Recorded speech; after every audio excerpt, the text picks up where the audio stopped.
Bonjour, je fais cette petite vidéo pour vous montrer les mises à jour que nous avons apportées à nos modules GESCO TH de Odoo. Voilà, ici, au niveau de la liste des élèves, nous avons ajouté ici le niveau.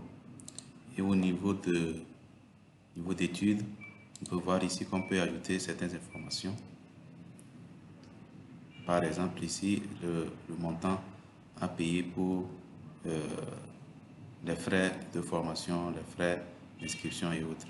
Donc ici, lorsque nous changeons les frais, donc ça change ici, les frais total changent ici automatiquement.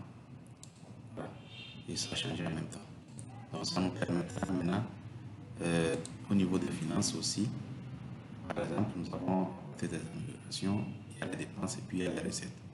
Donc lorsque nous prenons par exemple le paiement des élèves et que nous prenons un élève, automatiquement, par rapport au niveau d'études de cet élève, nous avons le montant à payer, ce qu'il a déjà payé et ce qu'il lui reste à payer.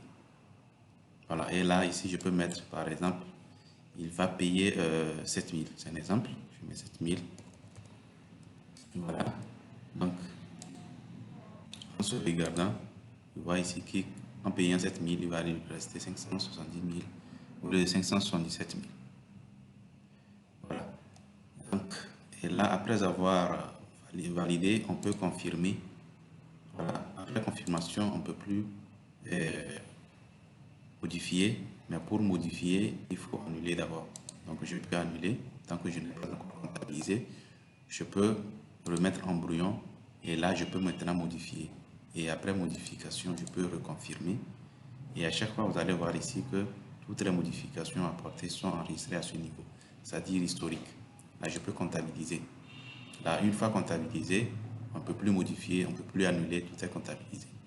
Voilà, c'est de la même manière aussi. Lorsque je vais enregistrer une recette, je clique sur recette. Et là, je peux enregistrer une recette, par exemple, paiement d'un élève.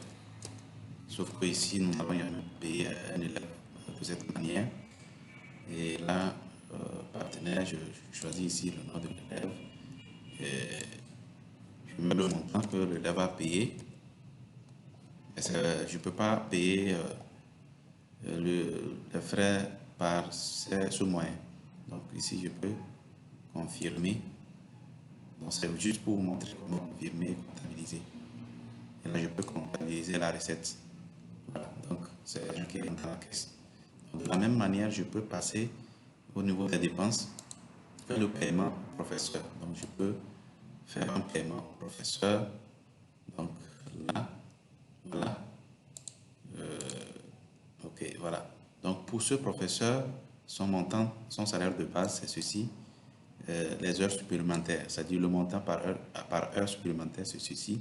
Et là, si je mets ici l'heure supplémentaire que le professeur a faite, donc là, je vois ici que ça calcule automatiquement le montant des heures supplémentaires. Ici, il y a des retenues. Par exemple, je mets 20 000 comme retenue sur le salaire et il va me verser ceci. Et là, je peux confirmer. Et ceci, je peux même imprimer la fiche de paye. Voilà, la fiche de paye.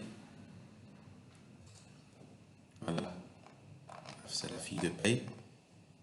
Okay. Et maintenant, je peux par exemple comptabiliser. Voilà, et une fois comptabilisé, on ne peut plus modifier, on ne peut rien faire. Et là, qu'est-ce que je peux faire? Je peux enregistrer aussi une dépense. Donc, supposons que nous avons acheté quelque chose. Je vais par exemple achat de table banc. Voilà, achat de table banc, le montant par exemple 500 000. Et le partenaire, c'est le fournisseur de notre table banc. Voilà, je prends ceci et je peux enregistrer, confirmer et comptabiliser. Donc, tout ce qui est comptabilisé, on peut revoir ça au niveau de l'analyse financière. Et lorsque je viens au niveau de l'analyse financière, je vois par date les recettes et puis les dépenses et le solde de caisse par jour. Donc, actuellement, il me reste ceci comme solde de caisse total. Mais par jour, on voit ici les recettes, on voit les dépenses et le solde de caisse par jour. Je peux voir ça d'une manière graphique, voilà, mais je peux aussi voir ça d'une manière liste, c'est-à-dire à la forme d'une liste. Ok, donc là, je viens de vous montrer comment faire des analyses financières, comment faire des entrées-sorties des fonds et après faire des analyses financières. Voilà, je peux ici même afficher, ici c'est par jour, je peux afficher par mois pour dire ok, date de comptable par mois.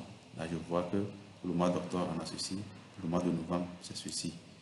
Donc, on peut afficher ça par semaine, par jour, par année. Donc, pour cette année 2020, voilà, c'est ce qui s'est passé. Donc, on peut non seulement afficher les dates, mais on peut afficher aussi le libellé pour voir pour les achats et les dépenses qu'est-ce qui s'est passé. Donc, les libellés vont nous dire vraiment ce qui s'est passé. Voilà. Donc, au niveau des professeurs, on a ajouté la partie information de paye où on ajoute ici les payes, le salaire de base et puis la paye par heure. Voilà, ça permet après au niveau, quand je prends un exemple d'un professeur, je prends le dernier. Là pour le moment, le professeur, et ici je mets ici par exemple 40 000 et l'heure supplémentaire est de 2 000 par heure. Voilà. Donc, au moment où on fait la paye de ce professeur, si je sélectionne ce dernier professeur, automatiquement j'ai ici son salaire de base, puis le montant, le montant par heure supplémentaire. Si je mets ici le nombre d'heures, je mets 10, donc le nombre d'heures fois 2000 fois 10, on va avoir ici 20 000. Voilà. Donc, s'il y a des retenues sur salaire, 3 000 par exemple, même 10 000, là, il va nous rester ici, 20 000 moins 10 000, il va nous rester 70 000. Voilà. Et là, je peux confirmer. Voilà. Et je peux imprimer la fiche de paye, je peux comptabiliser et après, je peux passer faire des analyses financières. Voilà. On peut ajouter aussi au niveau des élèves des événements. Donc, les événements nous permettent de savoir quels sont les événements qui se sont passés dans l'établissement. Donc, nous avons ici un événement où on voit ici les participants, l'organisateur, la date de début, la date de fin, voilà le nombre de personnes, ainsi de suite. Donc, ça permet d'enregistrer les événements, les différents événements de l'établissement. Voilà. Donc, qu'est-ce qu'on peut voir aussi au niveau de la configuration? Au niveau de la configuration, on peut voir qu'on a configuré, on peut ajouter les tampons et la signature de l'établissement. Ce qui va nous permettre, en imprimant les cartes scolaires par exemple, je vais essayer d'imprimer les cartes scolaires pour cette classe. Cette classe par exemple, je peux décider d'imprimer le cachet et puis la signature. Donc, ça permet de voir, ça permet d'imprimer la signature et puis le cachet en même temps. Voilà, et on a ceci. Donc, je peux décider non d'imprimer seulement que la signature. Là, on aura seulement que la signature qui sera affichée sur les cartes. Voilà, ceci. Je peux décider même de ne pas imprimer ni la signature, ni le cachet. Et là, on aura ceci. Voilà. Donc, pas de signature, pas de cachet. Bien sûr, je peux afficher seulement que le cachet ou la signature. Voilà. Au niveau de la configuration, je peux configurer le courriel sortant. Voilà, comment ça se passe? Souvent, je le fais avec Gmail. Voilà. Donc ici, on a gmail.com. Voilà. Bien, je vais vous montrer déjà comment ce que j'ai déjà fait. Voilà. Ici, j'ai mis gmail.com. Donc, le serveur accepte de Gmail, c'est smtp.gmail.com. Voilà, la priorité par défaut, c'est 10. Donc, le port, le fait de choisir ceci, de choisir SL, on choisit toujours SL, TSL pour la sécurité, on aura ceci. Et là, on met ici l'adresse email sortant par lequel on veut envoyer les emails. Donc, moi j'ai mis mon email avec mon mot de passe. Voilà, après avoir mis ceci, on peut tester. Et si c'est correct, automatiquement, voilà, le Odoo vous dit que c'était correct, tout semble correct. Et là, on a la possibilité d'envoyer des mails. Donc, par exemple, si je prends, par exemple, au niveau des élèves, je veux envoyer un mail à cet élève. Voilà, donc je vais m'envoyer le mail moi-même. Donc, je fais comment? Je mets ici mon email. Voilà, ok. Donc, là, si je sauvegarde, je dois envoyer, un email sera envoyé à cette adresse-là. Donc, je vais cliquer sur envoyer. Donc, regardez bien le nom et puis le numéro matricule de cet élève. Donc, je clique sur envoyer et je vais aller consulter mes mails. Ok, pour mes mails, voilà. Et automatiquement, je viens de recevoir email dans ma boîte avec les informations et un PDF récapitulant les informations de l'élève. Voilà.